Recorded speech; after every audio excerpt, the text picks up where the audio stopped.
What's up, everybody? Welcome back to another episode of the Lights Out podcast. I'm your host, Josh. As always, I've got my brother and producer, Joel, here in the studio with me. Today, we're going down under to Perth, Australia, where we are going to be examining the absolutely brutal Moorhouse murders, which were committed by serial killer couple David and Catherine Birnie. This is an absolutely brutal story, I must say. And it takes place in actually a very beautiful city in Australia. A couple years ago, I actually was lucky enough to go to Australia and visit for the first time. I didn't make it over to Perth because Perth is on the west coast. Oh, okay. Australia is like a very interesting continent because in the middle of the continent is just vast openness, just space. Nothing but trees and just open lands. Just like plains, like desert and plains, and it's just wide open. A lot of country, agricultural, farmland, ranching, things like that. Yeah, and I know you mentioned on our Ivan Millette episode, but you went to Sydney and a few other places over there in Australia. Melbourne, which is on the southern tip of Australia, and then I went up to a place called Cairns, which is very tropical, and that's where I actually went on a snorkel trip to the Great Barrier Reef. That sounds which so cool. Yeah. But I've never made it to the West Coast yet, which is where this story takes place. I hear it's very beautiful, and I hope to get there one day. And maybe I'll even get to visit the infamous Moorhouse. Before we get into the Moorhouse murders, though, I wanted to remind everybody that we do have a few merch items left out there. I believe it's down to some grinders, a couple hats, and stickers that are left at malharmerch.com. And we are going to be planning our new merch drop here very soon. So if you have any ideas on, what types of items, or maybe you're a designer out there and you have been thinking, I could make some really cool merch designs for us, we are always on the lookout for artists. So make sure you hit us up at lop@malhar.com if you are interested in, maybe designing some stuff for us. That'd be really, really dope. And just any suggestions you have on items you might want to see from us in our next collection. So that is going to be, starting to take place here very soon. And all of our merch is still 30% off. Yes, right? That's correct. So, the items that are left are 30% off, and once they're gone, they're gone. We're not restocking anything. So if you want to go take a look, again, it's malharmerch.com.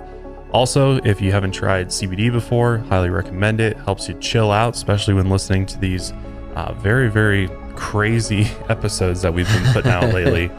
Can definitely help mellow you out. That's higherlovewellness.com. Everything is made right here in Colorado, handpicked by me, so it's good shit. Really good shit. Yeah.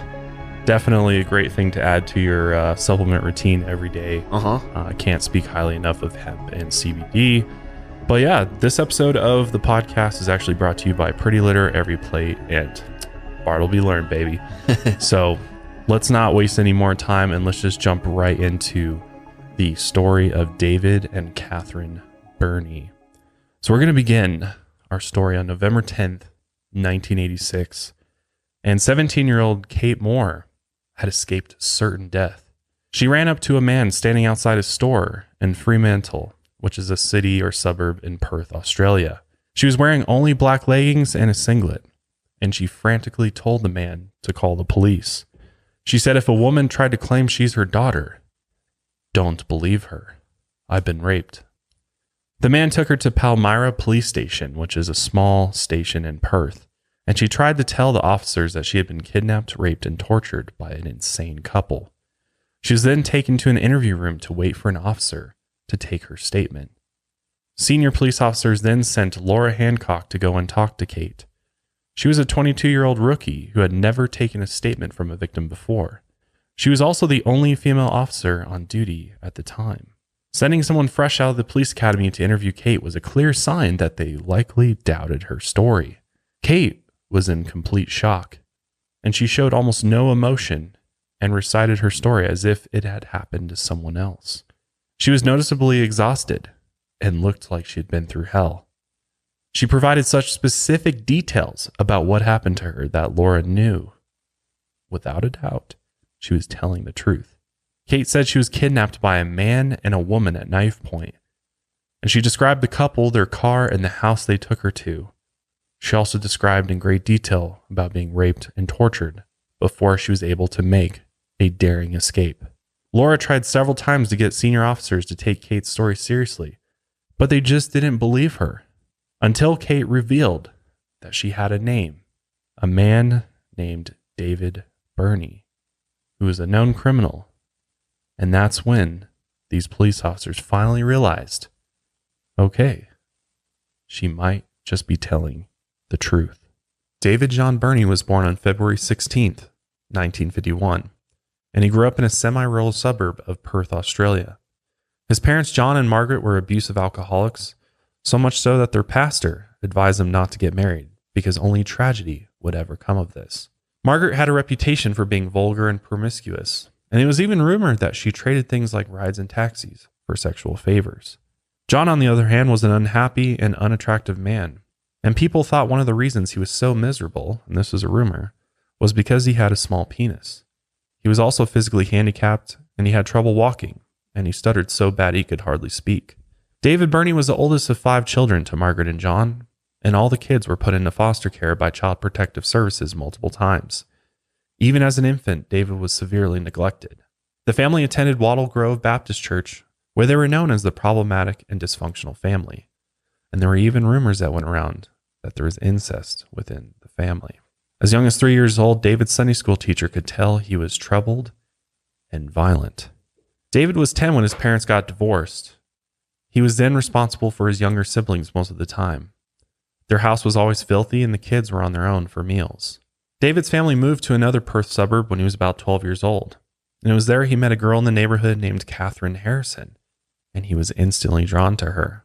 Catherine Margaret Harrison was born on May 23, 1951 to parents Doreen and Harold, and she was just a few months younger than David.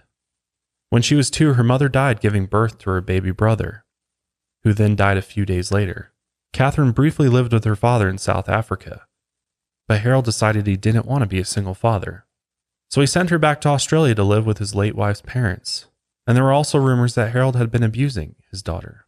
Her grandparents were very strict and rarely let her leave the house.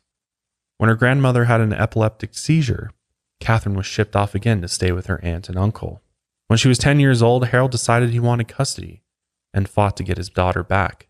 He ended up winning full custody, and she moved back in with him.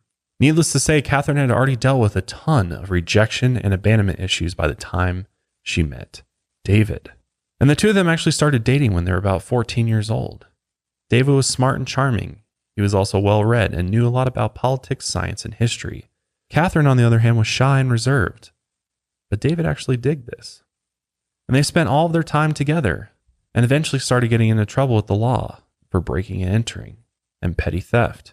Harold tried to keep Catherine away from David, believing he was a bad influence on her. But nothing worked. Catherine always went back to him. But then David and his siblings were taken out of their home for good this time. They were placed in different foster homes, and him and Catherine lost touch. After this, David never spoke to his parents again and blamed them for all of his issues later on in life. When he was 15, he left his foster home and dropped out of school. He then moved into a boarding house and took a job as an apprentice jockey at Ascot Racecourse, which was a horse racing track. Other workers knew David liked to hurt the horses, kicking and punching them, and he also exhibited increasingly bizarre, bothersome behaviors. One night, he snuck into the room of an elderly woman who lived in the boarding house. David was naked with stockings over his face, and he tried to rape her. He was then fired from the racetrack when his boss found out what had happened.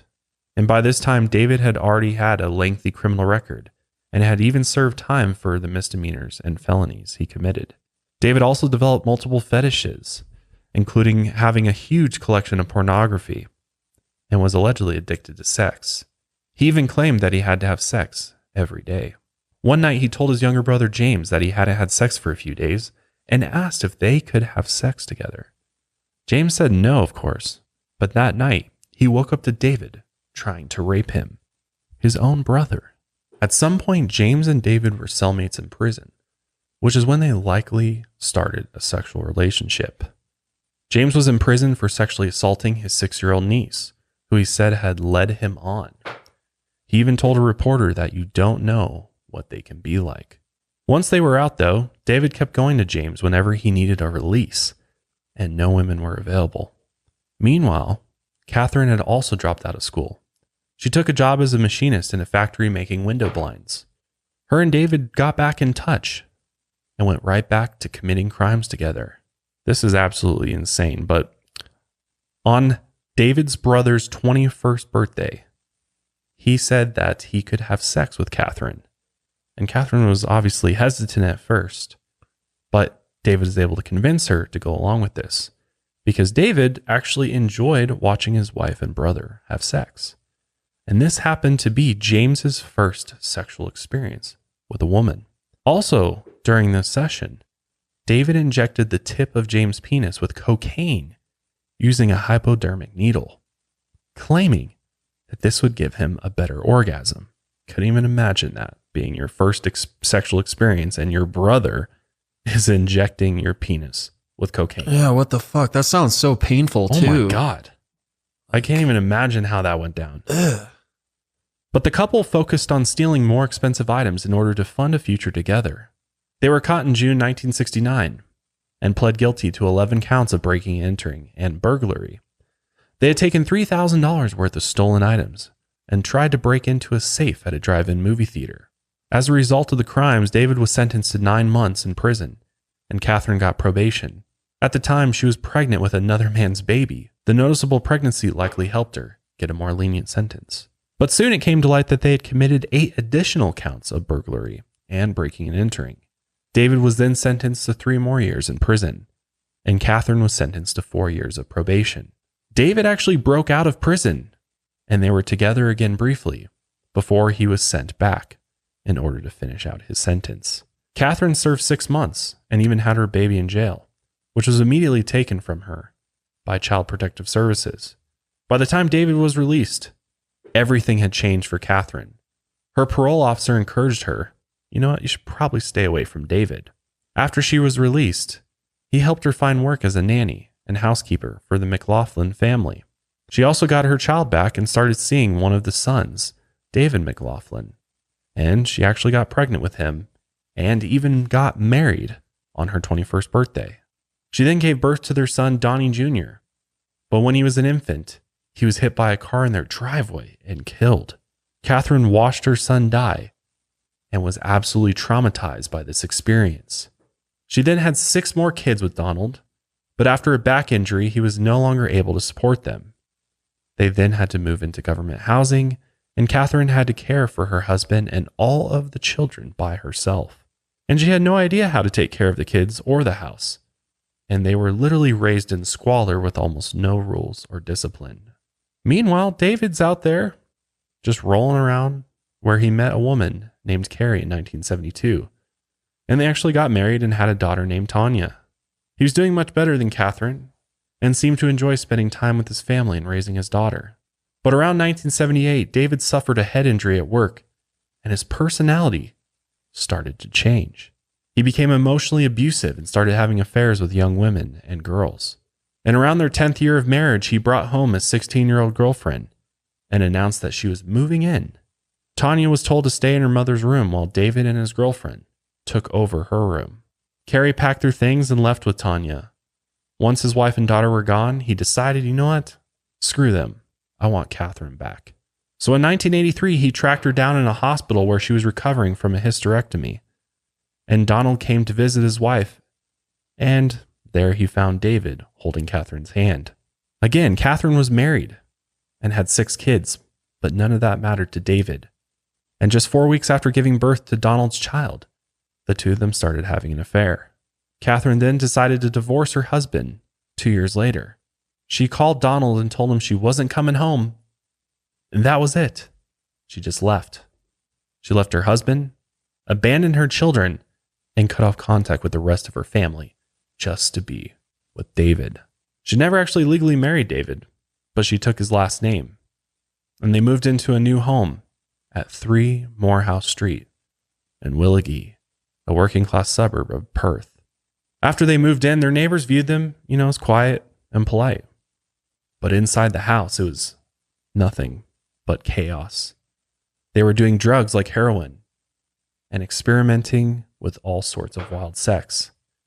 David expected Catherine to have sex with him at least 6 times a day, but it was never enough for him. He had an insatiable sexual appetite. He also expected her to participate in his kinks and fetishes. He injected a numbing agent into his penis to make him last longer. And David continued to be in and out of jail. And soon, he started having fantasies about violent rape.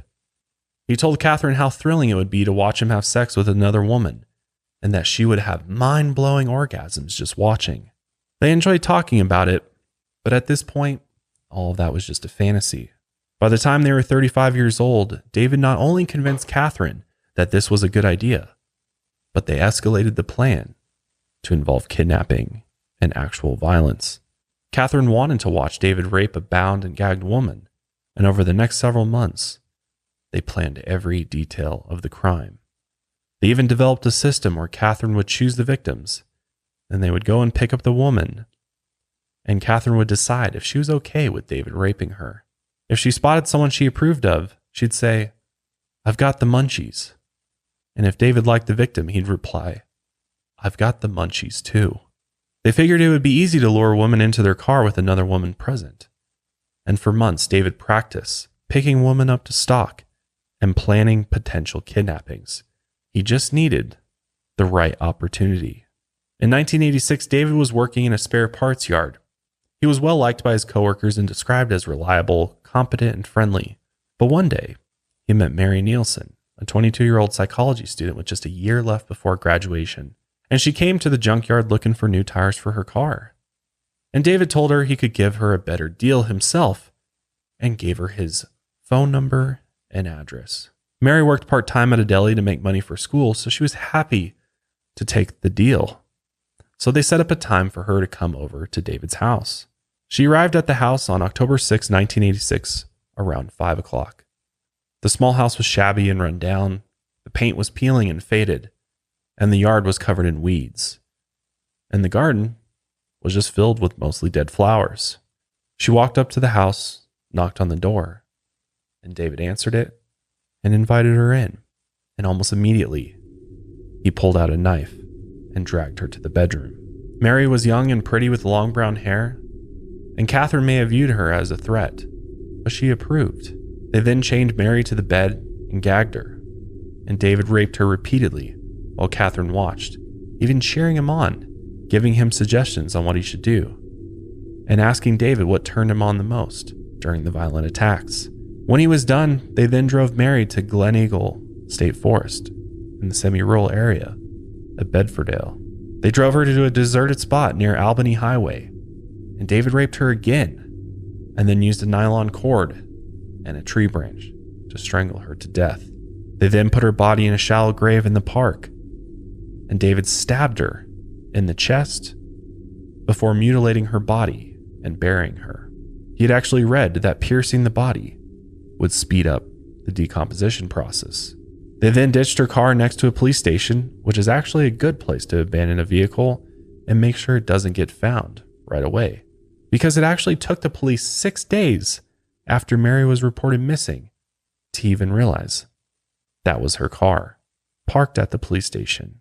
About 2 weeks later, David and Catherine started hunting for another victim. They'd had so much fun the first time that they decided, you know what, let's do it again. So they drove around for hours on the highways looking for vulnerable young women. Susanna Candy was walking along the Sterling Highway in Claremont, and she was from a prominent family and an honor student at Hollywood High School. Her father, Dr. Douglas Candy, was the top ophthalmic surgeon in Western Australia. Dr. Candy was protective and didn't like it when his young daughter took a part-time job at a restaurant. He would even meet her after work to make sure she got home safely. But for some reason, on October 20th, 1986, she was walking home alone. And that's when David and Catherine rolled up and offered the 15-year-old a ride. Susanna saw that there was a woman in the car, and overall the couple looked nice and friendly. So she decided to take him up on their offer. But as soon as she got into the car, David threatened her immediately with a knife to her throat, and they tied her hands together. They then brought her back to their house on 3 Moorhouse Street and forced her to write letters to her parents, She wrote that she ran away from home and that she was staying with her friends in Queensland, and she said she was safe and would be home soon. She just needed some time to herself. She was then gagged and chained to the bed just like Mary Nielsen, and David proceeded to rape her, and Catherine joined in this time. And they ended up keeping Susanna as prisoner for several days, raping and torturing her each day. At some point, David tried to strangle Susanna with a cord. She started screaming and freaking out, and she actually fought him so hard that they had to force her to take sleeping pills in order to calm her down. Catherine was also getting jealous and tired of sharing David with another woman. She assumed David would eventually kill Susanna just like the last victim. But after Susanna was unconscious from the pills, David handed Catherine the cord and said, "Prove you love me." Catherine then put the cord around Susanna's throat and slowly tightened it until she stopped breathing. She was pleased to know she had proved her love and loyalty to David. And then the two of them buried Susanna next to Mary in a shallow grave in Glen Eagle State Forest. They also dropped one of the letters Susanna wrote in the mail right after, and 2 weeks later they mailed the second one. Her parents obviously knew something was amiss, and they reported her missing almost immediately when she didn't return home that night. They actually received the letters that she wrote, but they didn't believe a word that they said.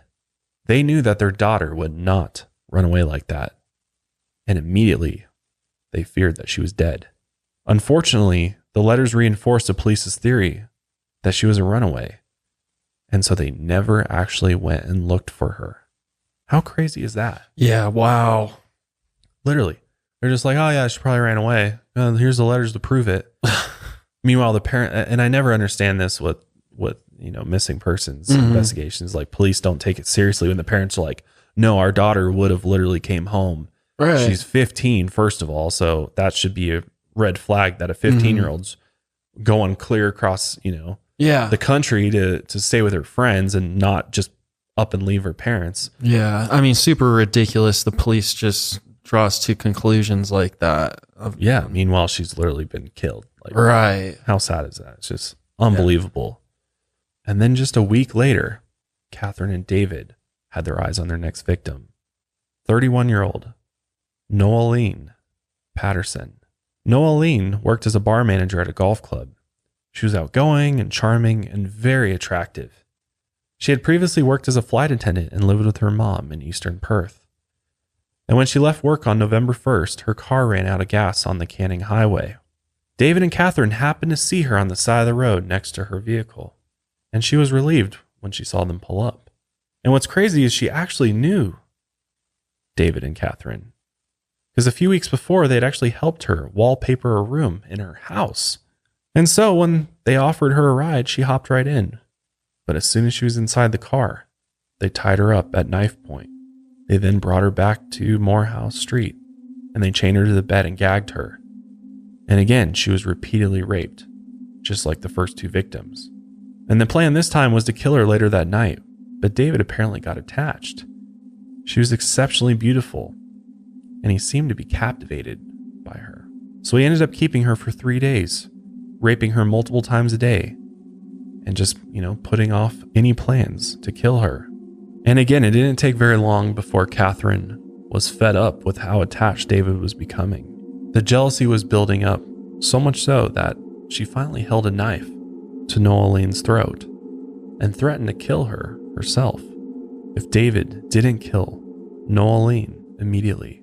So David then forced Noeline to overdose on sleeping pills, and then he strangled her to death while Catherine watched. They then drove her to the forest to bury her near the other victims. And Catherine allegedly enjoyed throwing dirt in her face before they buried her. After Noeline, they moved on to their next victim's abduction almost immediately. On November 5th, they saw Denise Brown, a 21-year-old computer programmer and part-time babysitter, waiting at a bus stop on Sterling Highway. And the same thing happened to her that happened to each of the other victims. David and Catherine rolled up, asked her if she wanted a ride. And when she agreed, they took her back to their house, where she was again chained to the bed and raped repeatedly. At some point, they forced her to call her parents to say that she was safe and no one should look for her. They ended up keeping her for 2 days, and then Catherine decided it was time for her to die. That afternoon, they took her to Pine Plantation in Wanneroo, and they drove into the forest to wait for it to get dark out. David raped her in the car while they waited, and Catherine watched. Once it was dark, he dragged Denise into the forest and raped her again. During the attack, he stabbed her in the neck with a dull knife. Blood was bubbling through the wounds in her neck, but it wasn't enough to kill her. So Catherine got a better knife from the car and stabbed Denise in the chest, while David raped her again. They then dug a grave at the edge of the plantation and pushed Denise into it. And while they were covering her with dirt, Denise suddenly sat up and gasped for air. The knife wounds hadn't actually killed her. She even tried to get up, but David hit her in the head with an axe to stun her. He then hit her again and cracked her skull. Now sure that she was dead, they buried her in the shallow grave they had dug. Catherine and David just went berserk over a very short amount of time. I mean, literally going back to back to back with their victims. And then they would go on to their next victim, Kate Moore, which would actually end up being their last one. Now, before we get into Kate Moore and what happened with her, I'm going to take a quick break and we'll be right back. I love cats. I actually have 3 cats. One thing I don't love about my cats, though, is the stink bombs that they oftentimes leave behind in their litter box. Everything from cleaning to covering up the smell is a constant battle. But that all changed when I started using Pretty Litter. Pretty Litter is kitty litter reinvented, and unlike traditional litter, Pretty Litter's super light crystals trap odor and release moisture, resulting in dry, low-maintenance litter that doesn't smell. Plus, it arrives right at my door in small, lightweight bags that last up to a month. But above all else, here's what makes Pretty Litter the absolute winner when it comes to cat litter. What makes it stand above all the other litter brands out there is the fact that it's a health indicator. With cats, you never really know how their health is. I mean, unless it's really, really bad, and hopefully, you can catch things before issues get that bad. But Pretty Litter monitors my cat's health by changing colors when it detects potential underlying issues. So it'll literally change yellow or change like a blue, depending on the issue, how much acidity is in their urine, which could detect urinary tract infections, things like that, which is super, super helpful. So you can actually, get your cat the treatment that they need before the issue gets really, really bad and potentially deadly. And you won't find that kind of innovation in any other sort of conventional litter out there. So get the world's smartest litter without leaving home by visiting prettylitter.com and use promo code LIGHTSOUT for 20% off your first order. That's prettylitter.com. Use promo code LIGHTSOUT for 20% off. Again, that's prettylitter.com. Promo code LIGHTSOUT for the smartest litter out there. Seriously, check it out today. I also love to eat and I love to cook, and meal kits really make that super easy for me. And I gotta say, Every Plate's meal kits are definitely America's best value meal kit. Here's why. You get to choose from a ton of different recipes on their website, all sorts of cuisines. I mean, they got burgers, pastas, they've got burritos. I mean, all types of food. And what's great is they ship you all the ingredients in a box right to your door, and the recipes come together in about 30 minutes, which is way faster than going to the grocery store. And you only make as much food as you need. You don't end up wasting all the extra food. That's my problem, is I always waste. I make way too much if I shop at the grocery store, but Every Plate just makes it super simple with the pre-portioned ingredients, and it's super fresh. The produce is fresh. The meats are good. I mean, it is some of the most delicious food I've ever cooked has come from my Every Plate meal kits. Plus, Every Plate is super affordable and makes it really easy to cook hearty, delicious, and family-pleasing meals. We all have busy lives, so if you can eliminate the trips to the grocery store and have that ready for you in your fridge when you get home from work and make a delicious meal, right now you can actually try Every Plate for just $1.99 per meal. Plus, get an additional 20% off your next 2 boxes by going to everyplate.com and entering code LIGHTSOUT199. Get started with Every Plate for just $1.99 per meal, plus an additional 20% off another 2 weeks by going to everyplate.com and entering code LIGHTSOUT199. Seriously, be some of the best meals you ever cook. Check out Every Plate today, because that's up to $100 value. And lastly, if I was still in school, you know what I'd be using to get my homework done faster and done right? I'd be using Bartleby Learn. If you're baffled by biology, mystified by math, Bartleby Learn is the monthly subscription that makes homework and studying simple. Because why work harder when you can work smarter? With Bartleby, you'll get 24/7 homework help in more than 30 subjects, including business, science, math, and engineering. You get to access helpful learning materials, get step-by-step solutions to millions of textbook problems, Literally solutions. And you've got subject matter experts who can help answer your toughest questions when you get stuck. That was the thing that pissed me off the most. I get to that homework question, I have no clue what to do, and I had nowhere to turn. Well, if I'd had Bartleby, I would have had that stuff done in no time, and I could get back to playing video games, right? That's what we all want to do anyway. Right now, you can sign up free for Bartleby at getbartleby.com/lightsout. And when you do that, you literally get 10 free homework questions that you can ask. That's getbartleby.com/lightsout for 10 free homework questions today. This offer is only valid through December 31st, 2021. With Bartleby, it's the easier way to study hard. So on November 9th, which was again just a few days later after they had murdered Denise Brown, Kate Moore was walking through a wealthy neighborhood in a suburb of Perth. It was late, and she had been out drinking with friends and was actually pretty drunk when a car pulled over and a nice-looking couple offered her a ride. Not thinking anything of it, she got in and directed them to drive her to her house. And during the drive, the woman said, "I've got the munchies. Have you got the munchies?" And that's when they pulled up to her house, and Kate realized there was no handle on the door. She was trapped. David then pulled a butcher's knife from his boot and held it to her throat. And she asked if they planned to rape her or kill her, and David said, "We'll only rape you if you're good." They then drove her to Moorhouse Street and forced her inside their house. Kate figured at this point that she probably had a 200% chance of being murdered and only 5% chance of escaping.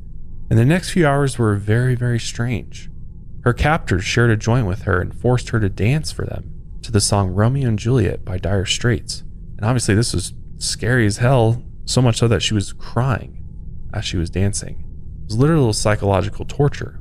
They also asked her a bunch of personal questions about her life and who she was.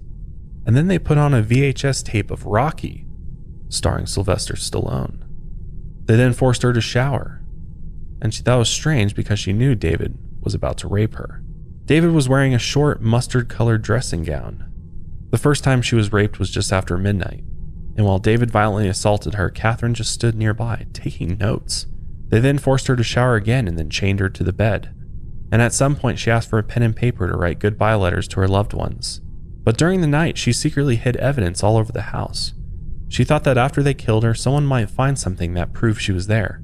She shoved her lipstick into the couch, and she made a distinct drawing on a scrap of paper and hid it. She also put her bag and cigarettes into the ceiling. And she touched everything she absolutely could in every room in order to leave behind fingerprints and DNA. It's actually really smart. She was then put in a guest bedroom to sleep. And hoping someone might hear her, she started screaming as loud as she could. And then that's when David could be heard saying, "Sleeping arrangements have changed." He then dragged her into the bedroom he shared with Catherine and raped her repeatedly. And when he was done, he handcuffed her foot to his and forced pills into her mouth. But Kate hid them under her tongue. And once David was asleep, she spit them out, shoved them under the mattress. And she thought if she fell asleep, she might never wake up. So she kept herself alert as best as she could. In the morning, David made her call her mom and say she had gotten drunk the night before and was just crashing with a friend. And he warned her that if she'd said anything else, he'd kill her like the others. Kate wasn't a big drinker though, and she hoped her mom would either be mad enough or worried enough to start calling her friends to look for her. But she didn't. After David went to work, Kate thought again about her chances of being killed versus escaping. She thought she had a 50-50 chance of surviving if she made a break for it. So she decided to try and befriend and manipulate Catherine, and hopefully she'd let her guard down. Before she could try out her plan, someone knocked on the front door.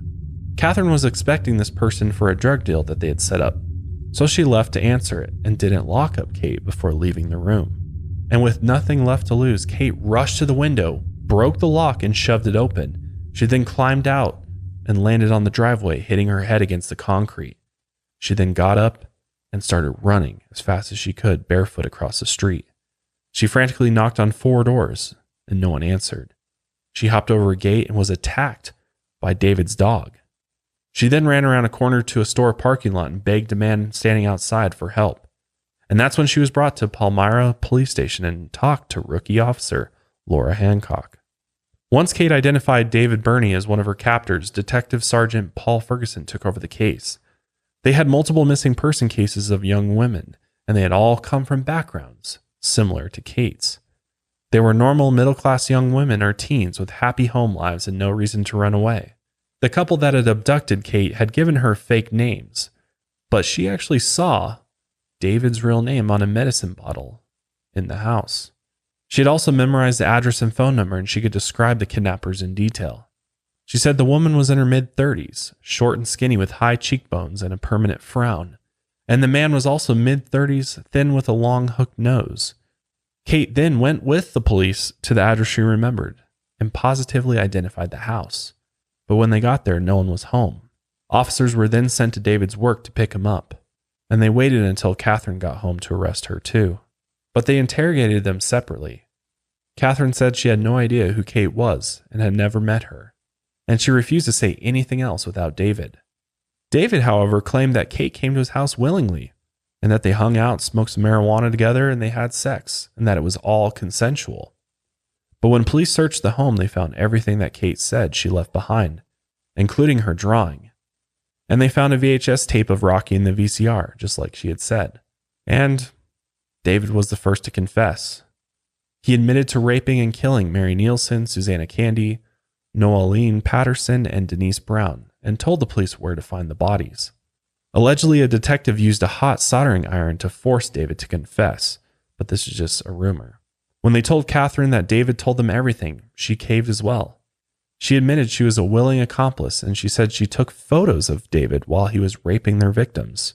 Catherine also showed no emotion or remorse. She never cried and was very matter-of-fact about her role in the sexual torture and sadistic murders. She said she would get jealous of the pretty young women they abducted, but she got her own pleasure from watching and documenting the rapes. She was absolutely, completely obsessed with David and would do anything to bring him pleasure. She signed a confession that claimed she had released Kate because she wanted the murders to stop, even though she liked doing it.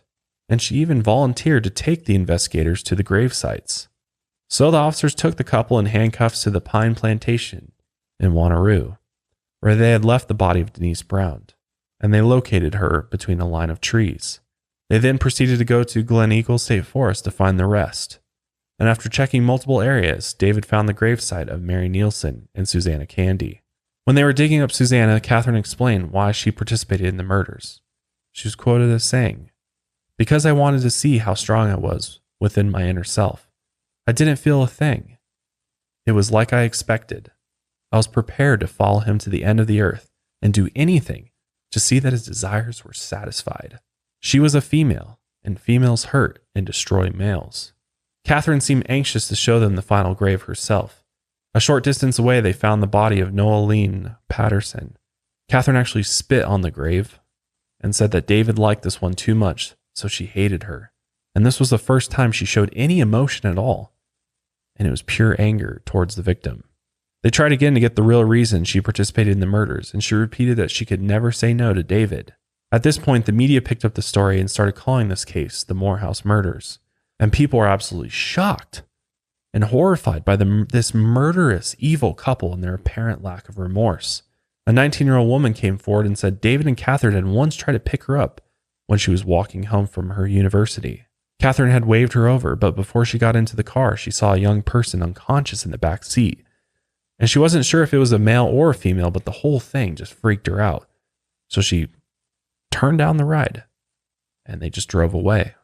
And this person that she had seen in the back seat happened to be Denise Brown, the last known murder victim. She was actually drugged and unconscious in the back seat. When the police searched the Moorhouse Street house, they found a newspaper ad from September 1986. It was circled in red ink and said, "Urgent. Looking for a lonely person. Prefer female 18 to 24 years old. Share single room flat." The couple had actually placed this ad in the newspaper in order to lure in their first victim. And no one knows if it worked, which means that there might be other victims out there, including Cheryl Renwick, who disappeared in May 1986, and Barbara Western, who disappeared in June 1986. But on November 12th, the couple was charged with 4 counts of murder, 2 counts of aggravated sexual assault, and 1 count of deprivation of liberty. They came to court dressed casually. Catherine was even barefoot, and neither of them had any legal representation. The next day, workers excavated sections of a drain near David and Catherine's house, and they found women's underwear, a pair of women's shoes, and a small piece of bone. The police searched the drain for hours but didn't find anything else. In February 1987, David and Catherine attended a hearing and pled guilty to all charges. David thought if he showed that he was sorry, he'd get a more lenient sentence, and he claimed he was a sex addict who couldn't control himself. And after he raped his victims, he said he had to kill them so he couldn't be identified. He also said he was pleading guilty to spare the victims' families any more pain. And while awaiting trial, David was attacked by other inmates in jail and injured enough to need medical attention. And when Catherine found out about this, she was so upset that David was hurt, she literally fell to her knees, sobbing. The trial was in March 1987 and literally lasted just 30 minutes. Catherine attacked the guards violently on her way into the court, and she kept fighting and screaming at them not to touch her. And as soon as she saw David, she instantly calmed down. It was as if David cast a spell on her. As David's sentence was read, Catherine stood behind him, stroking his hands with her finger lovingly. They were both sentenced to 4 consecutive life sentences, and the judge added, never to be released to David's record. Catherine would be eligible for parole in 2007 after serving 20 years.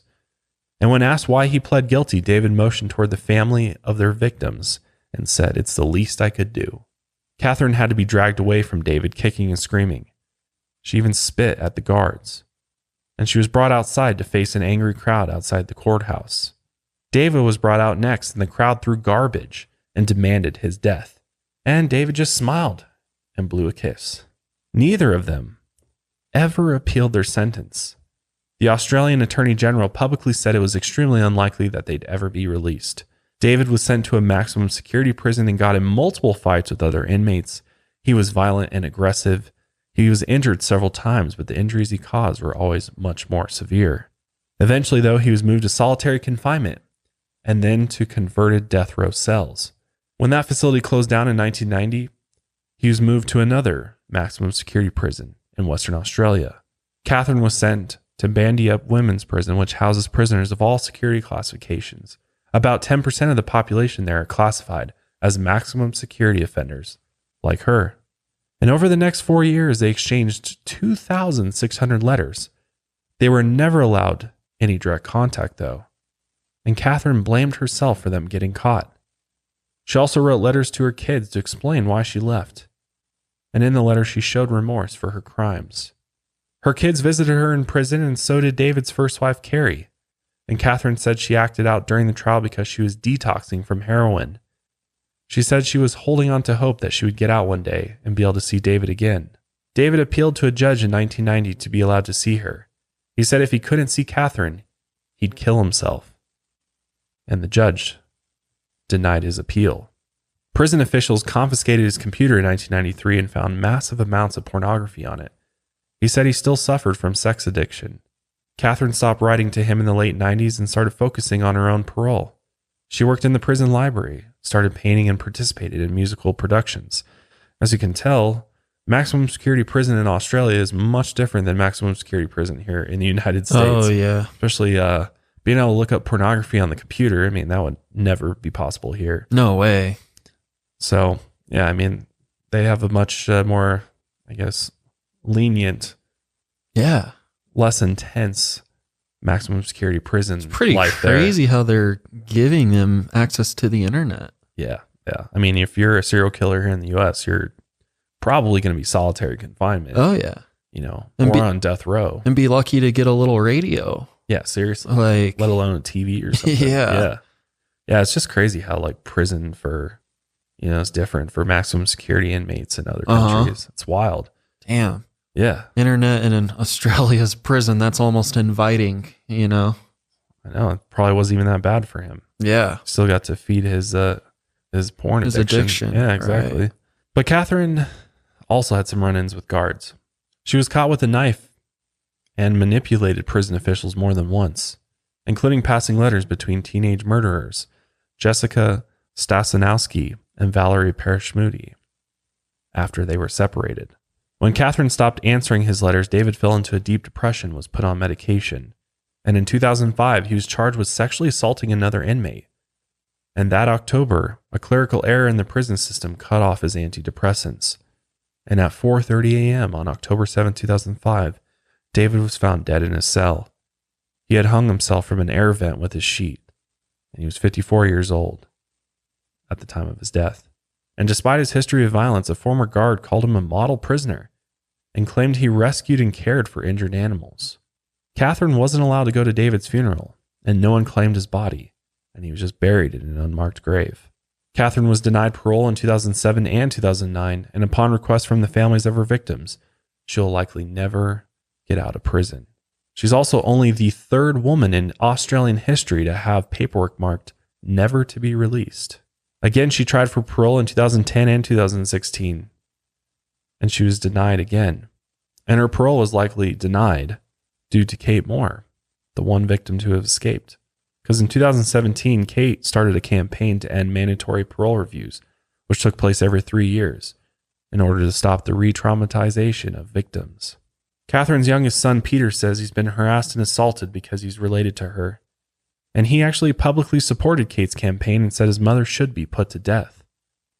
Catherine's actually still alive and now nearly 70 years old.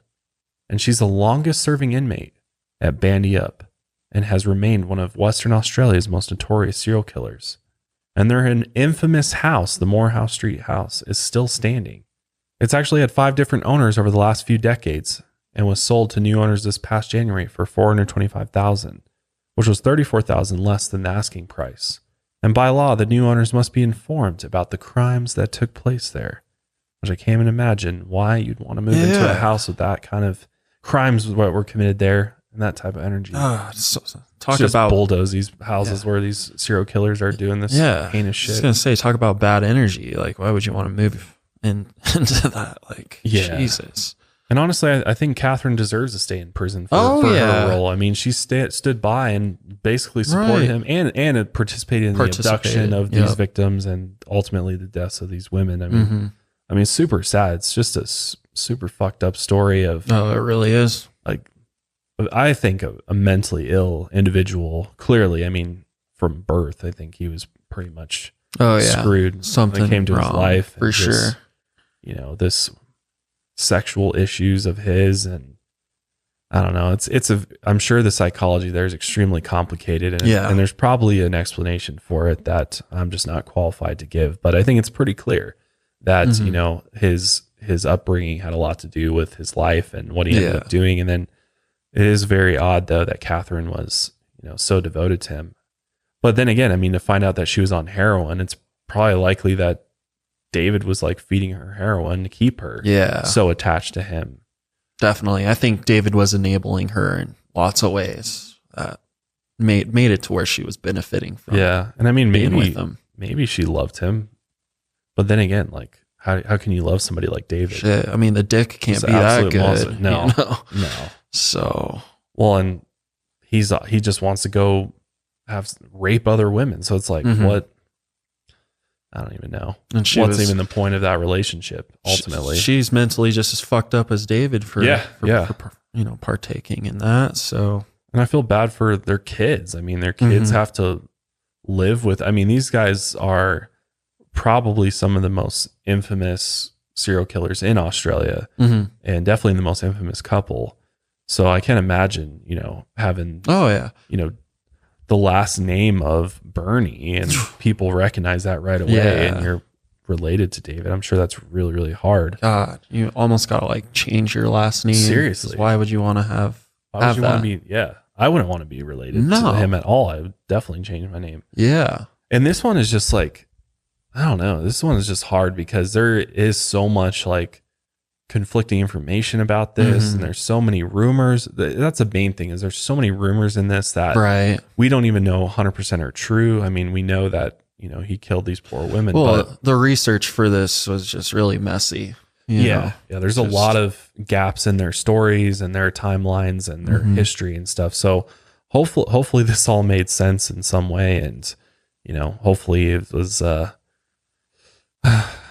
guess it's kind of interesting of how it all played out, but I mean, it's nothing that we haven't seen before, but for Australia, this was a very big deal. This was, I don't want to say there's as much murder and killing in Australia, but there is. I mean, there's way less people there for one, but Yeah. And another example of couple serial killers, because we just covered, the toy box killer had an accomplice as well who was his girl as well. So. Yeah, it's very interesting, these couples that go and do this kind of shit. Like, it really is hard to wrap your head around. It is. What drives people to this point where they're both in agreement to do this type of shit. Yeah, it just doesn't make sense. Why? Yeah. It's so senseless and sad. Mm-hmm. These poor girls that were just trying to get a ride home end up being tortured and raped repeatedly. Right. It's just sick. It is. At the end of the day. So it's an absolutely horrible and tragic story. Mm-hmm.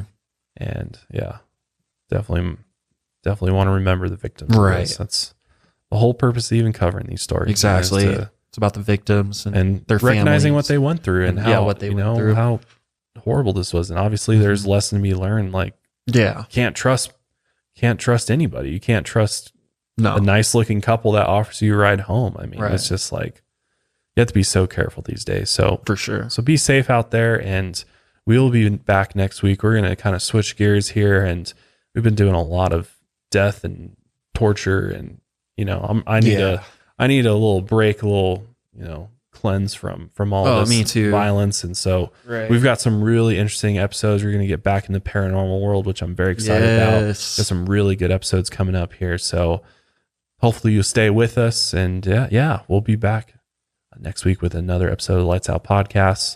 If you enjoyed this one, definitely make sure you're subscribed. Apple Podcasts and YouTube, I really appreciate it. Ratings and reviews always are great as well. And that's it for us today. So until next time, lights out, everybody.